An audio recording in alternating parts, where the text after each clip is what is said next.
บักอะไร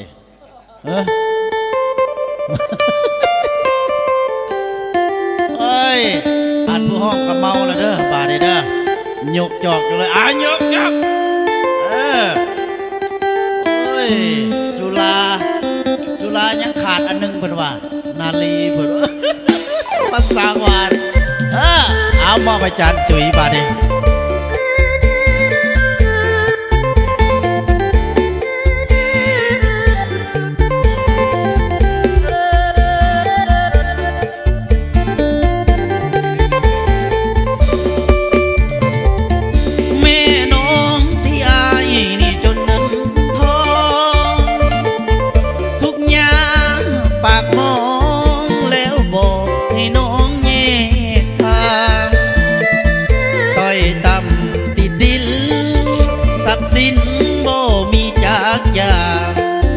พ่อแม่น้องเลยกำกลางหนทางฮักเลยมืดมนอายนี้บ่โทษเจ้าดอกการดาวเพราะอายนี่นะเกิดมาเป็นคนทุกข์จนพ่อแม่ของน้องก็ต้องห่วงลูกของตนหากนางได้พวกคนจนอนาคตมื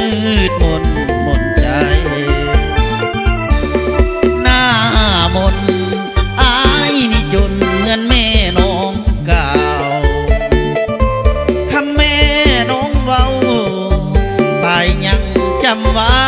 ในใจตัวว่าจนก็ต้องถอยไปให้ไกลคำนี้แม่น้องบอกอายมันเจ็บหัวใจคนจนชาตินี้บ่มีบุญวาสนาสุขเถิดการดาวอายลาก่อนหน้ามนศาสนาถ้ามีอายนี้ขอพบอีกคนชาตินี้อายเกิดมาจนจำต้องทนห่างลาน้องไปถ้าผิดพลาดขอโทษขออภัยเมาแห้งพี่น้อยมาเฮือนหลานเคยมื้อนี่บ่ได้ธรรมดาเพิ่นว่าห้อยบ่นาก็เฮ็ดไปแล้วได้บาดเดียวมีแต่ผู้ชายสิเฮ็ดได้บาดเดียวค่อยจานอ่อนลูกพี่เอามาจากไหนจานอ่อนโอ้ยบ่ได้ธรรมดาเอามาเพลงหนึ่งเพิ่นว่าขอหอมปากหอมคอหน้ามนอายนี่จนเหมือนแม่น้องเก่าคำแม่น้องเว้าสายยังจำไว้ในใจตัวว่าจนก็ต้องถอยไปให้ไกลคำนี้แม่น้องบอกอายมันเจ็บหัวใจคนจนชาตินี้บ่มีบุญวาสนาสุขเถิดการดาวอายลาก่อนหน้ามนศาสนาถ้ามีอายนี้ขอพบอีกคนชาตินี้อายเกิดมาจน